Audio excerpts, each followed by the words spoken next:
What is up, everybody? Welcome back to the City Life Project YouTube channel for another picks, preview, breakdown, and predictions video. Last minute, literally in the nick of time. UFC starts in 25 minutes, so we are going to hammer through these picks, and then we'll jump over to the UFC Fight Companion. Guys, deepest apologies that I didn't stream much this morning. Well, I was up for 3.5 hours for Deep, which started at like 4 a.m. Eastern or 5 a.m. Eastern, I forget. So I guess I technically was up this morning.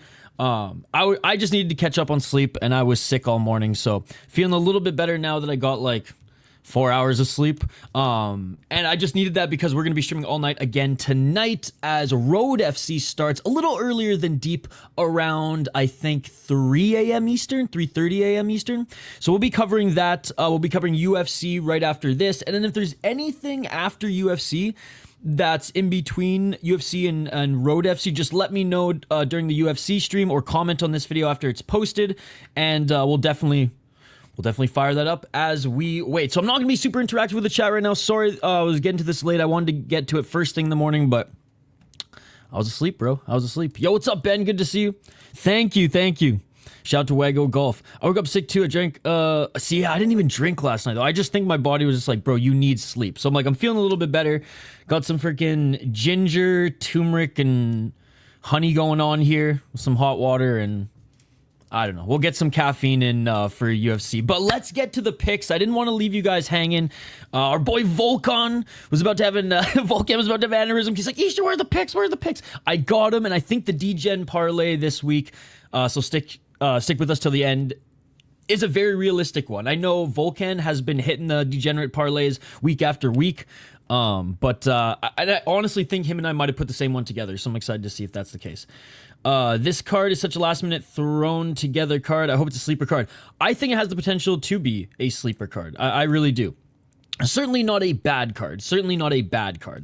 Let's start with Younessi Duben against Carly Judas. Duben, as we saw, tremendous shape compared to her debut on Dana White's Contender Series, so she has been working at her craft, which is cool to see. 6-0 as a pro, one of the biggest upsets we've seen in women's MMA, especially the UFC. Her knocking out Shannon Clark with that overhand right. Unfortunately, I watched Shannon Clark live get her title back in LFA. One of the few times where I was just rooting for the American, and I was like, Shannon Clark, nah, you don't deserve this. You don't deserve this after that performance. But anyways, but other than that, she really hasn't been tested. She's got power clearly, but has gone up against absolute cans. Women making their debuts straight up. Now, Carly Judas, you look at her record and you go 3-2. You know, easy work. That's no competition. That's not a step up in competition. Well, her fight on Dana White's Contender Series was an absolute scrap. Given that she had like little to no experience, it was an absolute scrap. And it's one of the only women's MMA fights that like I will always remember being like, that was a bloody fucking back and forth. Just like that, what's her name, Wozniak girl in KSW that I talked about last week as well. Like, there's obviously some high level women's MMA moments, knockouts and stuff like that, but this one was like a scrap, like a 3-round scrap that could have gone either way. Her debut in the UFC, she didn't get signed from that, but she was called up, I think, short notice. It was okay. It was a close fight. I still was impressed with her compared to Hernandez, who had way more experience. So I'm honestly going with Carly Judas because I think she is more well-rounded. I think she's tougher, and I think if Duben can't knock her out, it's over. Carly Judas will just smile and be like, bitch, I got an iron chin, and just beat her up wherever she wants, on the feet or on the ground. Watch Dubin knock her out again as the plus 290. But I'm going with Carly Judas on this one. Again, guys, we're firing through picks, so if I don't read chat, it's nothing against you guys. I'll glance over if there's only a few people watching. There's only like 6 people. Yeah, meme overhand. But we're going to fire through these, and then, yeah, we'll be super interactive during the UFC Fight Companion. I almost didn't do this, guys. I almost just wrote a post me, like, wasn't feeling well, but we'll be live for UFC. But then I was like, nah, man, Volkan will be disappointed in me, and I don't want to disappoint Volkan. All right, Josiane Nunes against Priscilla Cachoeira. Still in the UFC somehow, some way. 36 years of age, 2 and 3 in her last 5. I promise I'll wake up soon. Absolutely got destroyed by Jasmine Jasdu-Vicious in one of the most one-sided fights I have ever seen. Lost to Miranda Maverick. Beat Lipski da Silva. Like, I guess she does have power.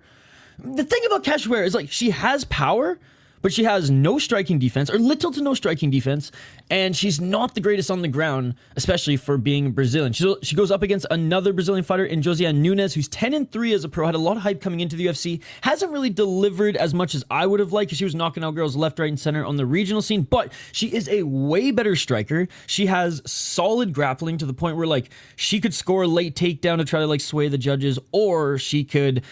I don't know if she could maybe win the clinch battle up against Cage, because I think Cachoeira is a little bit taller than her. Yeah, she is by 5 inches, so like quite a bit taller than her. But Josiane Nunes' reach is better, so I just think Josiane Nunes will outbox Cachoeira and maybe even knock her out in this one. And if Cachoeira somehow rocks her on the feet, Nunes could probably take this to the ground and still control Cachoeira, because, like, who can't? Let's be perfectly honest. So I'm going with Josiane Nunes. Am I bullish on a knockout? Again, at this stage, from what I've seen from her in the UFC, no. And again, this was way too close. Lost to Chelsea Chan, like, bro. But I do think she's better than Cachoeira, so that's my pick. All right, Andre Lima versus Daniel Perez. Perez is good, man. Perez is good. It was Hernandez that beat him on Dana White Contender Series in a very close fight. Yeah.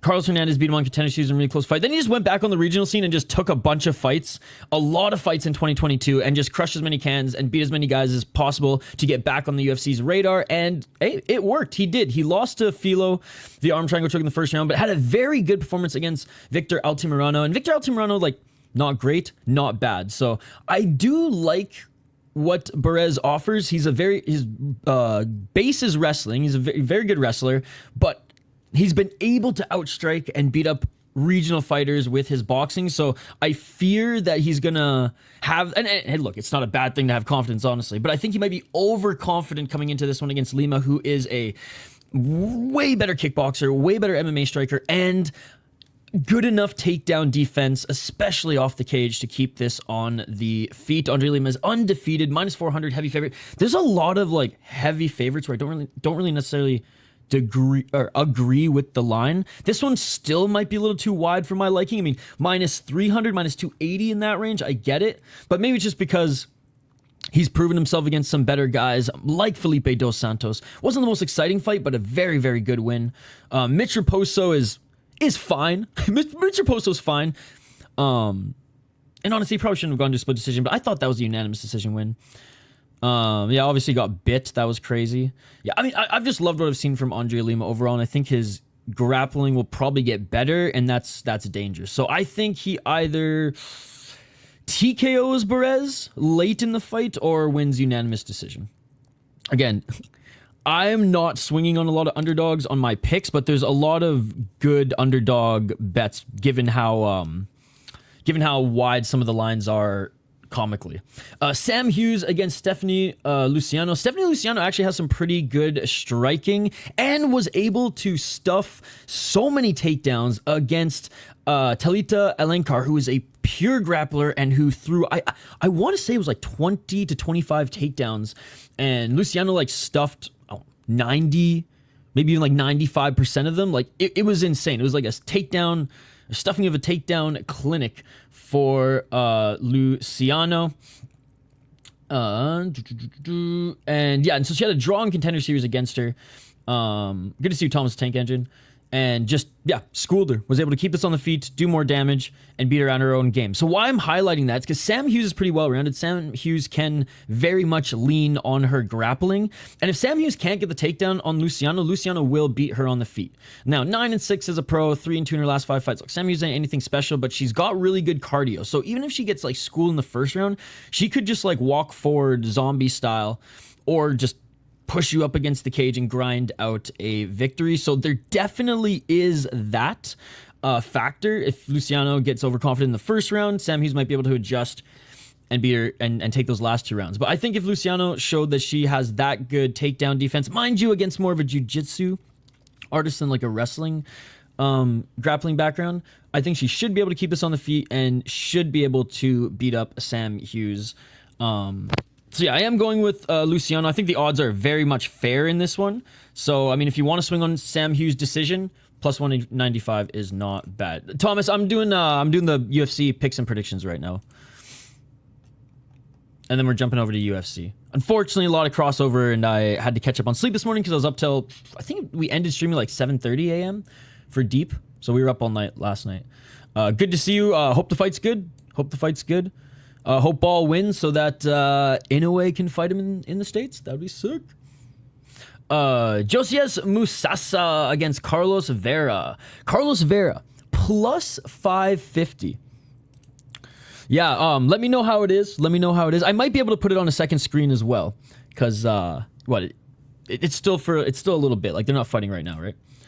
Good to see you, by the way, dude. Good to see you. And we will be streaming all night as well. Some Korean MMA later, or early in the morning, I should say, too. Really good Road FC card, and it's free.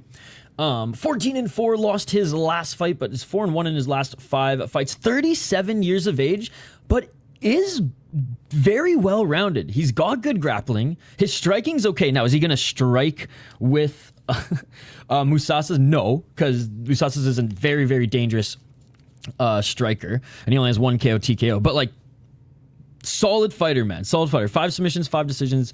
0-1 in the UFC, but 1-0 in LFA. And he had moments against Rinya Nakamura as well. Lost to Brad Katona in Contender Series. Brad Katona was able to stuff takedowns and keep it on the feet, which I fear Musasas will do. But had a pretty good run on the regional scene, man. Like, only beat good guys in Fury. He really did. Like, that 4-fight win streak that got him his ticket into the Ultimate Fighter, he beat solid guys. Musasa does not have the same level of competition experience as Vera. Okay, he developed primarily in the African regional scene, which is growing. And I just learned that one of the top African MMA promotions is actually on Netflix, which is super cool. 26 years of age, he's got the death touch. His name is the KO Wizard for a reason, ladies and gentlemen. So yeah, he's been beating a lot of lesser opponents. This will be like a huge step up for him. But he's been knocking them out and finishing them, which is what you want to see. 7 KO TKOs, 1 decision. His decision was a split decision on Contender Series where we really showed that cardio can be an issue. So if Vera can survive, and Musasa slows down and Musasa can't stuff a takedown, this is a very intriguing underdog bet for Vera. I am going with the knockout artist. I do think he will crack him. But this is a big test for him. We saw in his last big test it go into a split decision, and a lot of us being like, okay, you know.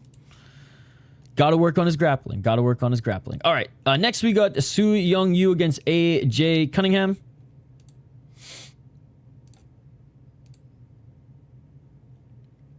This is a very similar matchup. Both these guys are grapplers. Whenever AJ Cunningham goes up against a striker who can stuff takedowns or counter grapple, he gets knocked out or beat up. Where Seung Yu, just really good pressure and will find the finish on the ground, whether it's a submission or a KO TKO. He's on a 3-fight win streak, 3-1-1 in his last 5. Again, I'll interact with the chat on my fight companion. I got to fire through the rest of these picks because I was late to it this morning because caught up on sleep and was not feeling too great. 3 KO TKO, 5 submissions, 6 decisions, 1-0 in the UFC, 5-1 in TFC.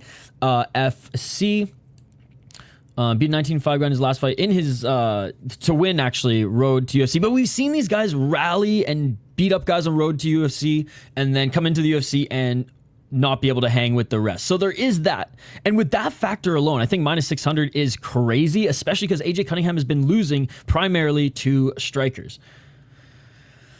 This is going to be a grappling match. I give the cardio edge to Seung Yu, but I think AJ Cunningham is probably just as dangerous on the ground. 4 submissions, 4 KO TKOs, 3 submissions. I mean, tough Contender Series fight, tough debut in the UFC. Just hasn't beaten the most notable guys. A few guys with decent records here, but like, where have they gone? Yes, 7-6, right? Just doesn't have... I haven't seen the hands against good competition, and Seung Yu knows he doesn't have the hands.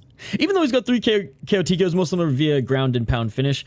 I'm leaning on the favorite, but... Fuck, man, at plus 430 and this being a glorified jiu-jitsu match, AJ Cunningham's not a bad dog.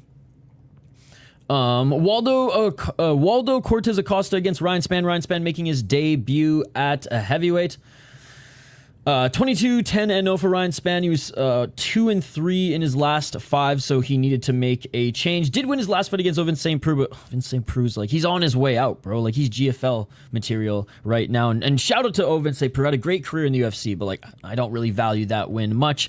And Waldo Cortes-Acosta basically sent Robelis Despain packing to karate combat, which was probably the best case Ontario for him. He's on an impressive 3-fight win streak. I say impressive. It's the heavyweight division in the UFC. Beating Andrei Arlovsky and Lucas Bresky. Yeah, he did show that he does have some grappling and wrestling in his arsenal, mind you. It was against Robelis Despain. Let's see how shit heavyweight is, ladies and gentlemen. That should be the title for this fight in particular. Ryan Spann, is he going to bring a speed advantage? Is his power going to translate? Is he going to be able to control heavier guys? Those are the questions that will be answered here, and I think it's actually a good matchup to put him against Waldo Cortes-Acosta to get some of those answers. I don't think Acosta is going to be able to out-grapple Ryan Spann, but I do think he'll be able to outbox him. I think a lot of people are concerned on the speed of Acosta versus Spann. It's not like Spann's a fast striker anyways, and Acosta just has the better boxing. Will Spann's power translate? Who knows, but it's not like Acosta has much power anyways. I am actually going to go with the favorite here again, but man, like, I'm playing it safe, and kind of like last week, I feel like I'm swinging on some favorites. I don't know, like, I don't trust Ryan Spann anyways, and a Ryan Spann who doesn't look like an athletic, I guess he looks a little bit more athletic than some of these heavyweights, basically making the jump into a division that already has a lot of question marks. I got to go with the guy on the win streak and who I know is a good boxer. And Ryan Spann, he's just such a volatile pick because he's like good, really good some fights, horrendous in others, and this is heavyweight, so we have to see. All right. Yeah, guys, I see your chats, and again, I'm not ignoring you guys. What's up, Scott? Good to see you. Rooster, good to see you. South Living. Like I said, I will be very interactive on the Fight Companion. I just wanted to squeeze this in. Didn't want to let Volkan down. All right, this is the fight I'm looking forward to the most, ladies and gentlemen. Kevin Vallejos against Seung Woo Choi. Now, I want to say this about Seung Woo Choi. Guy just wants to be Korean Zombie so bad, and he doesn't have the chin to be him. He is an excellent Muay Thai fighter. National champion Muay Thai fighter who actually has good takedown defense and is a very good MMA fighter, but he wants to brawl. He wants to brawl, and you know what? I respect you for it, but you ain't gonna have a long UFC career if you continue. You're gonna have a long friggin' MMA career if you continue to do that. He's 1-4 in his last 5. Again, got absolutely destroyed by Steve Garcia. Beat Jarno Aarons, which was good. Trezano knocked him out. I mean, he's not good in the... I shouldn't say he's not good in the pocket. He's better at range. He seems to be invited into the pocket willingly way too much. And what does Kevin Vallejos do? He beats the fuck out of you in the pocket. One of the only guys that Jean Silva hasn't been able to knock out recently, and had actually really good moments in that fight where he lost in Dana White Contender Series, went back to Argentina, went back to Samurai Fight House, got wins against a 12-9 guy and a 6-0 guy where he knocked out. And then Cam Teague, who's a pretty good regional fighter, ripped it up as an amateur, has really like fancy striking and is tough as nails as well. Vallejos just showed that like there's levels to this, and he absolutely destroyed Cam Teague. Minus 600 I think is fair based on how we know Seung Woo Choi is going to fight here. Kevin Vallejos, good takedown defense, solid grappling as well that he displayed when he went back on the regional scene, mind you, against lesser opponents. But I think Seung Woo Choi is just going to walk him down the pocket, and Kevin Vallejos is going to rip the body, rip the hooks, and Seung Woo Choi's chin is not that great anymore. 6 KO TKO wins, 2 submission losses, 5 decision wins. Exciting fighter, man. Exciting fighter. And he proved it coming into the UFC. Like a pretty good run here. Rosa Zalao and Mokritarian. 2019, 2021 is a solid freaking run. Although there was, Korean fighter, there was a lot of time in between those. But Vallejos is the real deal. And I think him and Jean Silva down the road will be fighting for either top contender spot or a title down the road. So yeah, Kevin Vallejos, that is my pick. All right, next we have Brendson Ribeiro against Diyar Nurgozhay. This one's simple, ladies and gentlemen. If Diyar thinks that his striking is to a level that is UFC ready, and he doesn't have to rely on his grappling in this matchup, he will lose. Diyar will win by grappling. If he takes Ribeiro to the ground, Ribeiro doesn't have the greatest grappling, doesn't have the greatest takedown defense, nor jiu-jitsu, despite being Brazilian. He's like has this capoeira type striking style, and he's got very good power. Now, it's not even that he's the most polished striker. He's got power, and he's a better striker than Diyar. So if Diyar thinks, because he got a sick KO against an 8-2 guy in Dana White's Contender Series, because he beat a 23-12 guy, just because he's been knocking out guys recently, if he thinks that his striking is as good as Ribeiro's, or at least can hang with Ribeiro's throughout a whole fight and he won't get cracked, I just don't see it yet. Do I think minus 400? And this is why I think the odds are a little crazy on this one as well. Like, Ribeiro knockout could be tremendous value. I do think he should be the favorite, because if he follows his game plan, it's take him to the ground, smash ground and pound. Right? He's a tremendous wrestler, and his hands are getting better. I just think don't enter a firefight with the guy whose only dangerous tool is something that you still lack. You know what I mean? So I am going with Diyar, but I'm banking on him doing the right thing, which is stinking up the fight and controlling Ribeiro and hopefully getting the TKO or maybe even a submission. But again, plus 300, especially if this stays on the feet. Blackshear against Cody Gibson. Blackshear 15-7-1 as a pro up against Cody Gibson, who's 21-10. Now, Cody Gibson, solid fighter, like good everywhere, not great anywhere, is getting up there in age. Like, what is this, by the way? Like the Ultimate Fighter reunion card? 21-10 on a 2-fight win streak. Good win against Chad Alleniger. Good win against Brian Kelleher. Lost to Miles Johns, lost to Brad Katona, but that was on, was that on the Contender Series?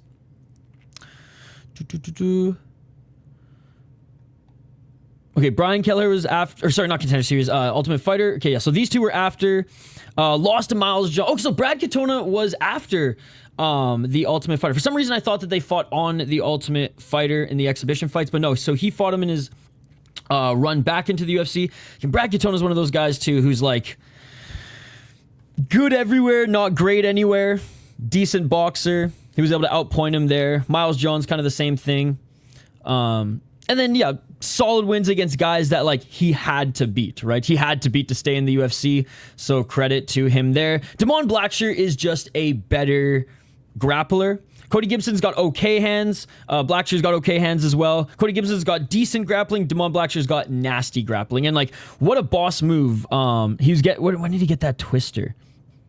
Yeah, came in on short, or beat Jose Johnson with a twister submission. A week later, had a great performance against Mario Bautista. That was awesome. Lost to Montel Jackson. No shame in that. Montel Jackson is a tough motherfucker with some very powerful hands, but looked really good against Cody Stamen after that. So I think Blackshear finds the submission at some point in this fight. He has insane cardio as well, whereas Cody Gibson, not bad cardio, but at this stage in his career, I think if this goes into the third round deep water, Blackshear will be able to find the finish. Alexander Hernandez against Kurt Holobaugh. Again, Kurt Holobaugh, fun fighter, scrappy fighter, not the worst takedown defense, but very much relies on his hands to win fights, and his chin, to be perfectly honest. Hey, what's up, Mr. Bombastic? I'm going with Alexander Hernandez. Alexander Hernandez at 155 at least has 2 rounds of cardio in him versus 1. I think he's still faster than that of a Kurt Holobaugh. His boxing's fine. He may not be as scrappy, may not be as like tough, but I think his speed will be the difference. I think his offensive wrestling, if he wants to get a takedown, land some ground and pound, even if they get back up to his feet, that'll score well. I got Alexander Hernandez winning unanimous decision, just being a little bit better everywhere than Kurt Holobaugh. Now, if this turns into just a scrap in the pocket, sure, Kurt has a chance to win by doing more damage. But yeah, I think the speed factor is here in Alexander Hernandez. Though he's had a long career, though he's had ups and downs, still relatively young. And I think at 155, he is still better than the likes of like a Kurt Holobaugh. 6 KO TKOs, 2 submissions, 7 decisions. 7-7 in the UFC. Yeah, beat Austin Hubbard. Split decision in his last fight. Lost to Damon Jackson. Aljo beat Jim Miller. So yeah, hasn't had a good run as of late. So needs to get his confidence back. Needs to get back. I think his confidence is back, but I think this will help.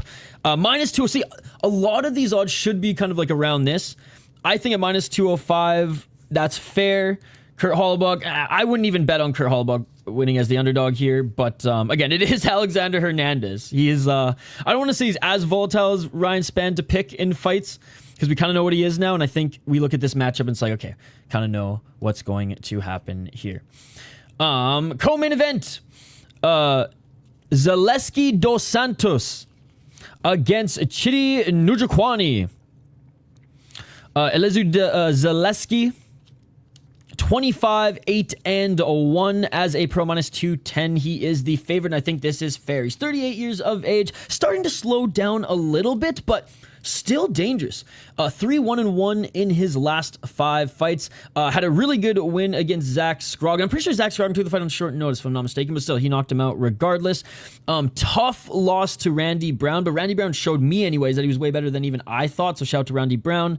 I honestly thought he beat Rinat Fakhretdinov. I know early Fakhretdinov hurt him, but he came back, man, and showed that he still has cardio. Even though he's not the fastest anymore, he's still's got that dog in him. And he's still tough to finish. Split decision there, but a good win against Benoit Saint Denis as well. Now I know Benoit Saint Denis came in on short notice in that one and up a weight class, but still tough. Still pressures his opponent, still fights at a high pace, even though like he will slow down. He'll keep moving forward, and it's not like he abandons his striking defense. He will have a size disadvantage against that of Chidi Njokuani, who's getting up there in age and who's had a long career as well, 24-10 as a pro, but is on a 2-fight win streak despite being 2-3 in his last 5 fights. Beat Jared Gooden, which was a good win, and beat Reese McKee, which you should be beating Reese McKee, unanimous decision or knocking him out, but hey, a win is a win. A very talented kickboxer, had a decent run in Bellator before coming over to the UFC via Contender Series. Went on a 4-fight win streak, LFA, Contender Series, UFC. Then insane fight against Gregory Rodriguez. He was actually beating RoboCop before he gassed and RoboCop was able to take over. That was that fight where RoboCop had the nasty cut on his forehead. Close fight against Duraev, lost to Oleś Jacek. So I know he's getting up there in age as well. I'm going with Zaleski dos Santos here. I think this goes the distance.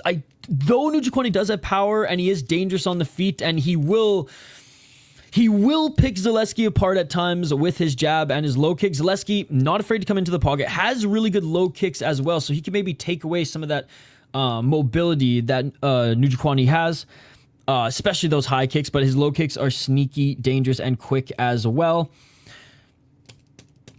Njokuani's a good underdog, but I still think Zaleski can squeeze this one out. I think it goes decision. I don't think Zaleski knocks him out, and I don't think Njokuani knocks him out as well. Damien, it's on UFC Fight Pass. I have no idea where you can watch it for free, but the main card just started. Marvin Vettori against Roman Dolidze, number 2. Now, the first fight, not a technical striking match by any means. What's up, Raphael? I'm jumping over to UFC in 4 minutes, by the way, guys. So join me there. The link's already there. Marvin Vettori against Roman Dolidze 2. The first fight, a fun scrap. Was it a polished striking match? Did these guys read that there were counters available left, right, and center for them? Absolutely not. Marvin Vettori slightly won because of the low kicks. Because he actually employed some low kicks and mixed up the striking a little bit more, landing some body shots. Roman Dolidze was pretty one-dimensional. Now, they're both pretty one-dimensional strikers. Marvin Vettori is just a one-dimensional fighter as well, but he's got that iron chin and just like toughness factor. Roman Dolidze has some grappling, but does not have good cardio. Is it getting a little bit better? Sure, but it's just like, man, he sometimes can just like tough out a win via heart, because after the second round, you know he's gassing out. Whether he has a camp to prepare for a fight, doesn't matter how much hiking and camping he does in the backwoods, but it doesn't matter how many wrestling and grappling accolades and competitions he's won in the past. He always gasses. Yeah, that loss against Imavov. Like, Imavov probably should have finished him, but Imavov gasses just as bad as him. Showed some toughness in that one. I've rewatched the fight a couple times. You can make an argument for both. Live, I thought Dolidze win, but yeah, the low kicks might have been the factor there. Impressive 2-fight win. Okay, not impressive 2-fight win streak, but a 2-fight win streak nonetheless, beating Anthony Smith and then Kevin Holland. Kevin Holland, rib injury. Anthony Smith, but at least his confidence is back, and one of those was a short notice fight. Oh, what are we doing here, boys? What are we doing here? Coming off a loss to Jared Cannonier, where he got schooled and anybody else would have been knocked out. Beat Roman Dolidze. Dolidze's been more active. I'm going to bank on Dolidze. I can't believe I'm saying this. I'm going to bank on his gas tank being a little bit better and him at least in the second round employing some grappling, and then they just slug it out in the third. I think they slug it out in the first and third, and then the second round Roman Dolidze tries to at least get that round mixing it up with some other grappling. Roman Dolidze is a little bit more well-rounded. Does he use it a lot? No. Or usually he does when he's like completely gassed.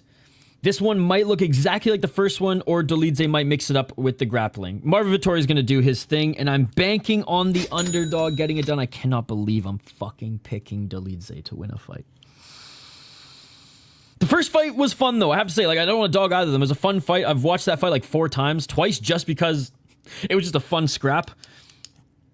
Yeah, we're going Dolidze. I don't think he knocks out Marvin Vettori. I think he gets the decision in this one. Oh, sorry, 5 rounds. Yeah, main event. Well then, hey, amateur. Sorry, Lockdog. Still waking up. Streamed deep ball last night as well. How's it going, Lockdog? Regardless if it's 5 or 3, I still think, hey, Dolidze gasses then in the third round and grapples in the third round then in the fourth and fifth, and they slug it out in the fourth and fifth. So for round 1 they slug it out. Round 2, I think maybe Dolidze mixes up a little bit more. Definitely in the third before his gas tank goes down, and then the third and fourth, he's not going to be able to grapple. Or if he does, he's just going to hug him for a little bit. And yeah, so this one, obviously a little bit more interesting because it's the main event, because it's the 5 rounds. Thank you, Lockdog. Which, by the way, shout out Lockdog. Can't wait to see you next fight. Yeah. Because Vettori does have better cardio, but like I don't think he's going to knock out Dolidze. He would have done it in the first fight, so I'm going to bank on Dolidze, regardless of him not having the cardio. Maybe it's getting better. I'm banking. That's my only underdog that I'm really like, you know what? Let's fucking go. Let's put the cards in the middle. All right. D-Gen Parlay brought to you by our friend Volcan. I got Vera, Cunningham, and Ribeiro for the Degenerate Parlay. For the Safe Parlay, Blackshear, Lima, and Nunez. There you go. There you go. There you go. Shout out to Shane. Shout out to Juan Pedro. Shout out to Rafael. Shout out to Reddy. Shout out to Seamus. Shout out to Damien. Shout out to Clifford. Shout out to Rooster. Shout out to Thomas, the Tank Engine, South Florida Livin', Ice Cream Cane, and Ben. We're going to hop over to the Fight Companion now. I'm going to get a coffee in me, too. Thanks, everyone who joined us for the Deep Fight Companion earlier today. Had to catch up on some sleep, and I'm still wiping the sleep from my eyes and waking up, ladies and gentlemen. But excited for this UFC card, excited for Road FC later, and anything in between that you guys want us to cover. Here's the link. Join us there. We're starting UFC now, ladies and gentlemen. Smash that like button and subscribe. Good luck on your bets if you're betting. Good luck on your picks if you care. And yeah, let's go have some fun and watch some UFC. We'll see you there in literally 1 minute. Peace. Yeah.